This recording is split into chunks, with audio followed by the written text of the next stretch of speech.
رحیم السلام علیکم، امید ہے آپ سب خیریت سے ہوں گے اور آپ کی اسٹڈی بھی اچھی چل رہی ہوگی۔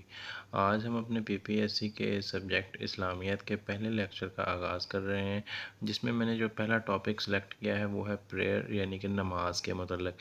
نماز کے متعلق میں نے جو مختلف سوالات لکھے ہیں جو کہ پی پی ایس سی میں پوچھے بھی گئے ہیں، اور اس کے علاوہ دیگر جو ایسے جو مقابلے کے امتحانات ہیں، one paper M C Qs جس میں ان کا ذکر آیا ہے اور وہ پوچھے جاتے ہیں۔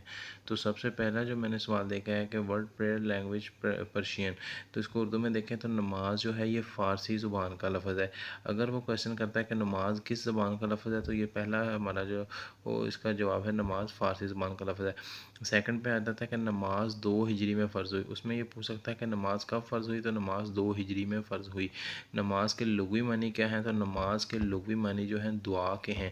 جو اس کے بعد وہ پوچھ سکتا ہے کہ 5 نمازیں شب معراج میں فرض ہوئیں، اس کے بعد ہے نماز پنجگانہ کی کل رکعات کتنی ہیں، تو یہ 48 رکعات ہیں۔ ایک دن میں ہم 5 نمازیں ادا کرتے ہیں تو ان کی کل تعداد رکعات کی دیکھی جائے تو وہ 48 ہیں۔ نماز پنجگانہ میں فرائض کی کل تعداد 17 ہے، 17۔ اس کے بعد ہے نماز ہجرت کے 1.5 سال قبل فرض ہوئی، جب نبی اکرم صلی اللہ علیہ وآلہ وسلم نے مکہ المکرمہ سے مدینہ المنورہ شریف میں ہجرت فرمائی تو اس سے 1.5 سال قبل نماز فرض ہوئی۔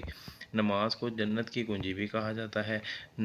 قرآن مجید میں نماز کا حکم تقریباً 700 مرتبہ آیا ہے۔ اس کے بعد ہے مسلمانوں پر سب سے پہلے جو نماز ہی فرض ہوئی، مسلمانوں کی سب سے پہلی عبادت تھی وہ نماز تھی۔ اس کے بعد ہے جہری نماز یعنی کہ بلند آواز جس میں تلاوت کی جائے، جس نماز میں اس کو جہری نماز کہتے ہیں، وہ کتنی نمازیں ہیں، وہ 3 ہیں۔ اس میں سب سے پہلی فجر، اس کے بعد مغرب اور اس کے بعد عشاء ہے۔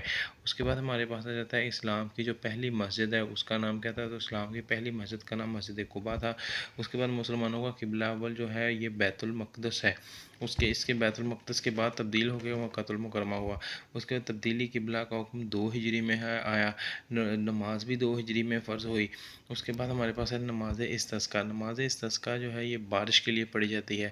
اکثر اوقات پی پی ایس سی میں یہ کویسچنز لازمی پوچھے جاتے ہیں، تاکہ یہ اس لیے پوچھے جاتے ہیں کیونکہ اس میں بچے تھوڑا سا اس میں کنفیوز ہو جاتے ہیں کہ نماز استسقاء کون سی ہے، نماز کسوف کون سی ہے، نماز خسوف کون سی ہے۔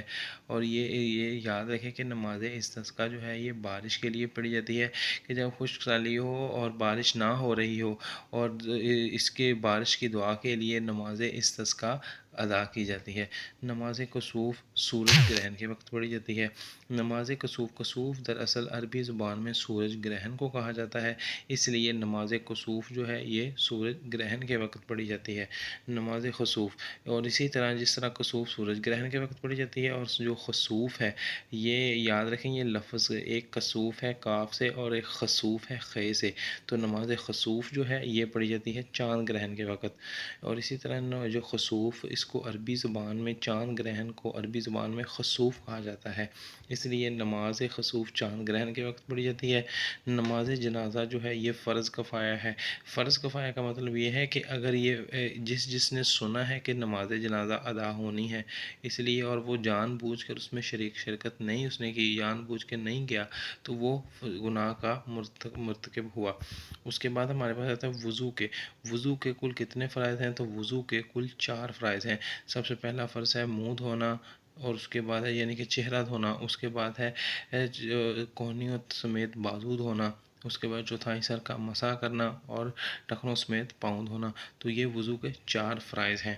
اس کے بعد آ جاتا ہے لاسٹ ون، اذان فجر میں الصلاۃ خیر من النوم، یہ کس نے شامل کیا لفظ، تو یہ حضرت عمر فاروق رضی اللہ تعالیٰ عنہ نے شامل کیا۔ حضرت عمر فاروق رضی اللہ تعالیٰ عنہ کو خلیفہ ثانی بھی کہا جاتا ہے، اور آپ نے الصلاۃ خیر من النوم، اس کا مطلب ہے کہ نماز نیند سے بہتر ہے، یہ حضرت عمر فاروق رضی اللہ تعالیٰ عنہ نے اس کا اضافہ فرمایا۔ حضرت عمر فاروق رضی اللہ تعالیٰ عنہ کا جو دور تھا یہ تقریباً 10 سال اور کچھ ماہ کا دور تھا، جس میں آپ نے بہت اصلاحات کیں، اور اس میں آپ نے ایک پولیس کا نظام قائم کیا، اور دیگر بہت سے ایسے کام آپ نے سر انجام دیے۔ یہ ہم انشاءاللہ ہر صحابی رضی اللہ تعالیٰ عنہ کے بارے میں لازمی پڑھیں گے، اور ان کا باقاعدہ ایک مکمل ٹاپک بنائیں گے، جس میں کسی قسم کے کوئی اگر آپ کا کویشچن ہو تو وہ آپ کا انشاءاللہ اس ٹاپک میں کلیئر ہو جائے۔ اور لاسٹ ون پہ آ جاتا ہے کہ جمعہ کے لیے دوسری اذان کا اضافہ کس نے کیا؟ تو یہ حضرت عثمان غنی رضی اللہ تعالیٰ عنہ نے کیا۔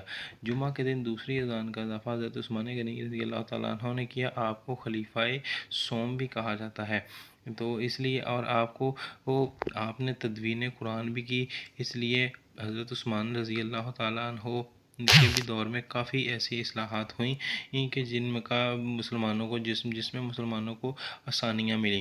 تو یہ ہمارا آج کا جو نماز کے متعلق لیکچر تھا جو ہم نے اسلامیات کا وہ کلیئر کیا ہے انشاءاللہ تعالیٰ۔